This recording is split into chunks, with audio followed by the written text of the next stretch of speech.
आकाशवाणी गोरखपुर से प्रादेशिक समाचार।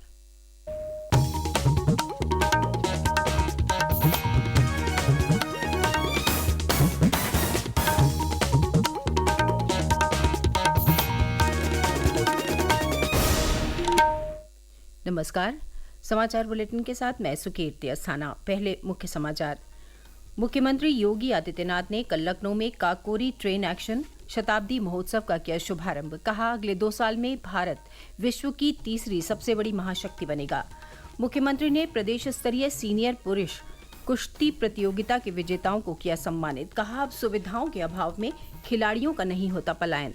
नीट पीजी परीक्षा पर रोक लगाने से सुप्रीम कोर्ट का इनकार। 11 अगस्त को ही होगी परीक्षा। रक्षाबंधन के अवसर पर राज्य सड़क परिवहन निगम की बसों में महिलाओं को मिलेगी निःशुल्क यात्रा की सुविधा। और पेरिस ओलंपिक में भारतीय पहलवान अमन सहरावत ने देश को दिलाया एक और कांस्य पदक।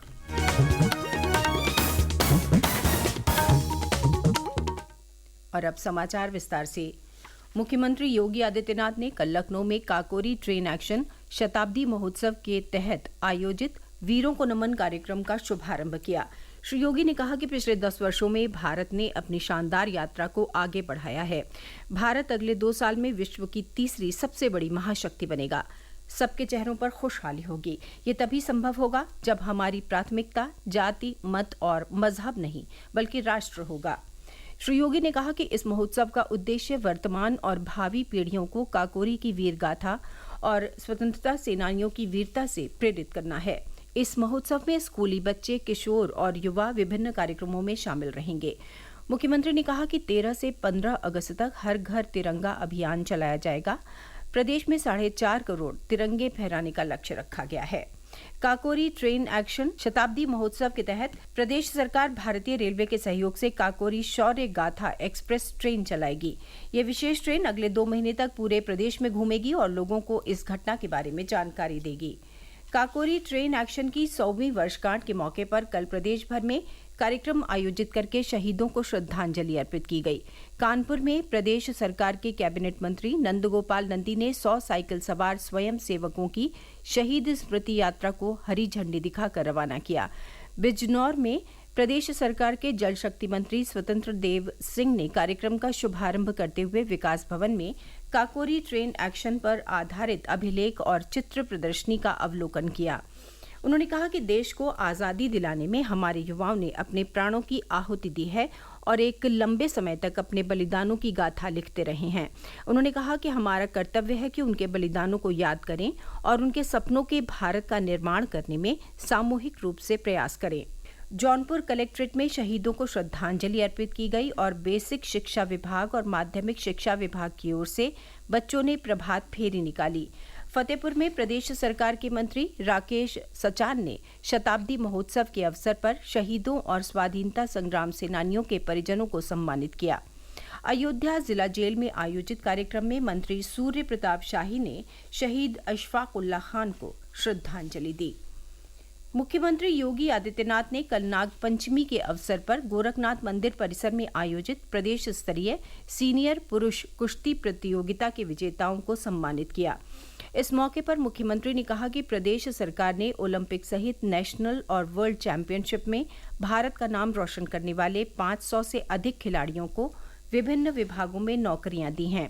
उन्होंने कहा कि प्रदेश सरकार ओलंपिक में एकल गेम्स में गोल्ड मेडल विजेता खिलाड़ी को 6 करोड़ रुपए, रजत पदक प्राप्त करने वाले को 4 करोड़ रुपए और कांस्य पदक जीतने वाले को 2 करोड़ रुपए सम्मान राशि दे रही है। इसके साथ ही अर्जुन पुरस्कार, द्रोणाचार्य पुरस्कार, खेल रत्न और खेल के क्षेत्र में पद्म पुरस्कार प्राप्त करने वाले प्रदेश के खिलाड़ियों को सरकार प्रतिमाह 20,000 रुपए की वित्तीय सहायता भी प्रदान कर रही है।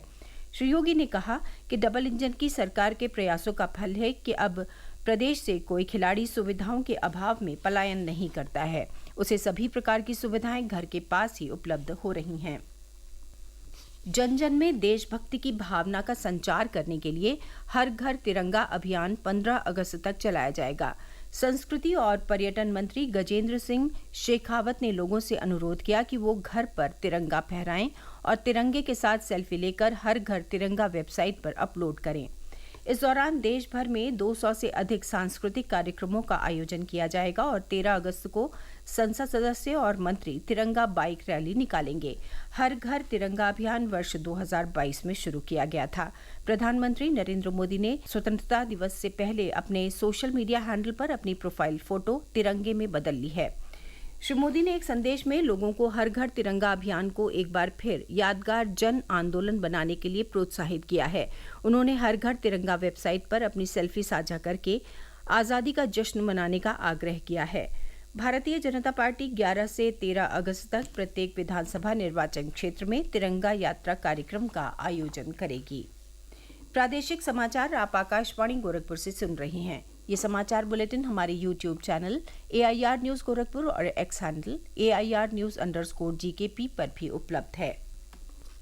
सर्वोच्च न्यायालय ने कल नीट PG 2024 की परीक्षा पर रोक लगाने से इनकार कर दिया है। ये परीक्षा तय तिथि 11 अगस्त को ही होगी। अदालत ने कहा कि 2 लाख छात्रों के भविष्य को खतरे में डालना अन्याय होगा।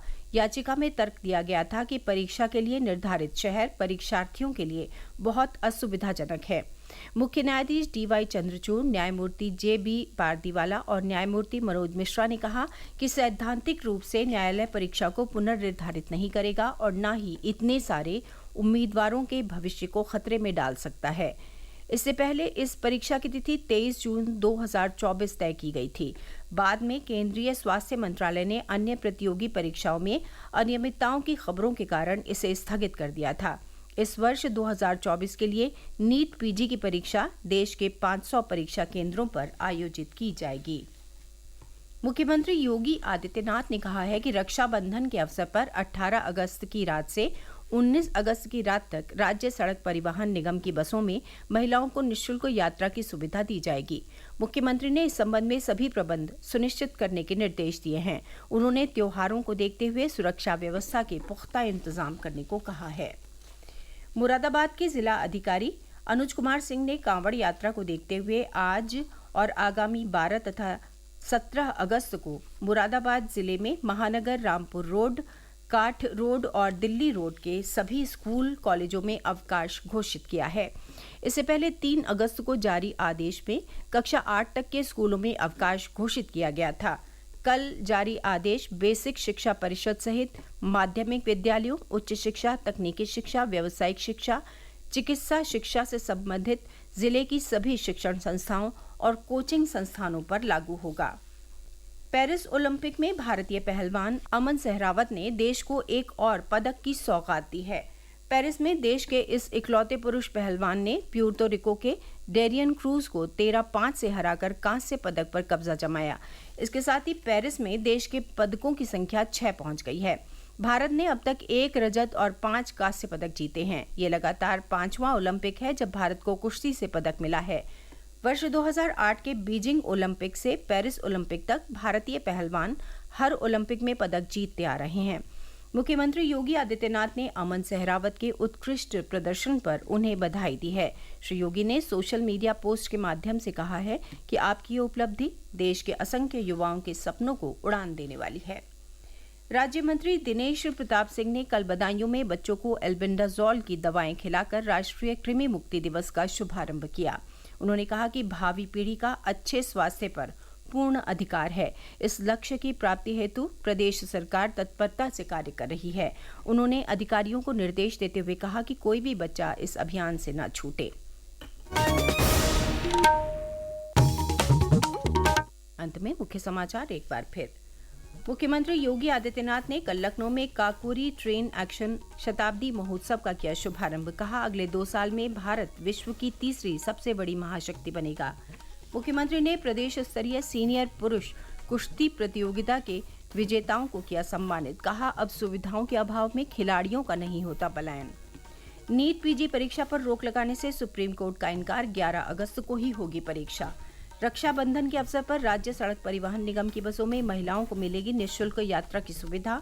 और पेरिस ओलंपिक में भारतीय पहलवान अमन सहरावत ने देश को दिलाया एक और कांस्य पदक। इसके साथ ही समाचार बुलेटिन समाप्त हुआ। नमस्कार।